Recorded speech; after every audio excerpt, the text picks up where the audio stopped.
ಬೆಂಗಳೂರಿನಲ್ಲಿ ರೋಡ್ ರೇಜ್ ಪ್ರಕರಣಗಳು ದಿನದಿಂದ ದಿನಕ್ಕೆ ಹೆಚ್ಚಾಗ್ತಾನೆ ಇದೆ. ಕುಡಿದು ಬಂದು ಬೈಕ್ ಸವಾರ ಕಾರು ಚಾಲಕನ ಜೊತೆ ಕಿರಿಕ್ ಮಾಡಿಕೊಂಡಿದ್ದಾನೆ. ಕಾರಿಗೆ ಅಡ್ಡ ಬಂದು ಸಂಚಾರಕ್ಕೆ ತೊಂದರೆ ಮಾಡಿದ್ದಲ್ಲದೆ ಕಾರಿನಿಂದ ಇಳಿಯುವಂತೆ ಬೆದರಿಸಿ ಅವಾಚ್ಯವಾಗಿ ನಿಂದಿಸಿದ್ದಾನೆಂದು ಆರೋಪಿಸಲಾಗಿದೆ.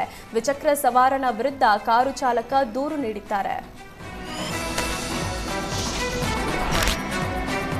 ಬೆಂಗಳೂರಿನ ಹೊಸಕೋಟೆಯಿಂದ ಕೆಆರ್ಪುರ ಮಾರ್ಗವಾಗಿ ಬರ್ತಿದ್ದ ಕಾರು ಆಟೋಗೆ ಡಿಕ್ಕಿ ಹೊಡೆದಿದ್ದು ಆಟೋ ಪಲ್ಟಿಯಾಗಿದೆ. ಆಟೋದಲ್ಲಿದ್ದ 4 ಗಾಯಗಳಾಗಿದ್ದು ಆಸ್ಪತ್ರೆಗೆ ದಾಖಲಿಸಲಾಗಿದೆ.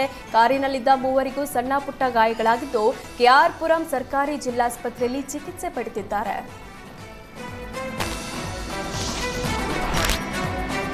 ವೃದ್ಧೆ ಮೇಲೆ ರೌಡಿ ಶೀಟರ್ ಅತ್ಯಾಚಾರ ನಡೆಸಿ ದರೋಡೆ ನಡೆಸಿದ್ದ ಆರೋಪಿ ಕಾಲಿಗೆ ಪೊಲೀಸರು ಗುಂಡು ಹೊಡೆದಿದ್ದಾರೆ. ಜೂನ್ 12ರಂದು 60 ವರ್ಷದ ವಿಶೇಷ ಚೇತನ ಮಹಿಳೆ ಸಂಬಂಧಿಕರ ಮನೆಯಿಂದ ತನ್ನ ಮನೆಗೆ ತೆರಳುವಾಗ ಚಾಕು ತೋರಿಸಿ ಎಳೆದೊಯ್ದಿದ್ದ ಬಳಿಕ ವೃದ್ಧೆ ದಾಂಡೇಲಿ ನಗರ ಠಾಣಾ ಪೊಲೀಸರಿಗೆ ದೂರು ನೀಡಿದ್ರು. ತನಿಖೆಗೆ ಇಳಿದ ಪೊಲೀಸರು ಸಂಶಯಾಸ್ಪದ ಆರೋಪಿಗಳ ಫೋಟೋ ಸಂತ್ರಸ್ತೆಗೆ ತೋರಿಸಿದಾಗ ರೌಡಿ ಶೀಟರ್ ಫೈರೋಜ್ ಯಾಸಿನ್ ನನ್ನ ಗುರುತಿಸಿದ್ರು. ಪೊಲೀಸರು ಬಂಧಿಸಲು ಹೋದಾಗ ಪಿಎಸ್ಐ ಕಿರಣ್ ಮೇಲೆ ಹಲ್ಲೆಗೆ ಯತ್ನಿಸಿದ್ದಾನೆ.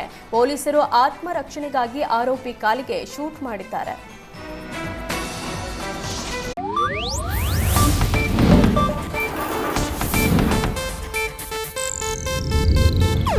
ಇದು ಏಷ್ಯಾನೆಟ್ ನ್ಯೂಸ್ ನೆಟ್ವರ್ಕ್ ಪ್ರಸ್ತುತಿ.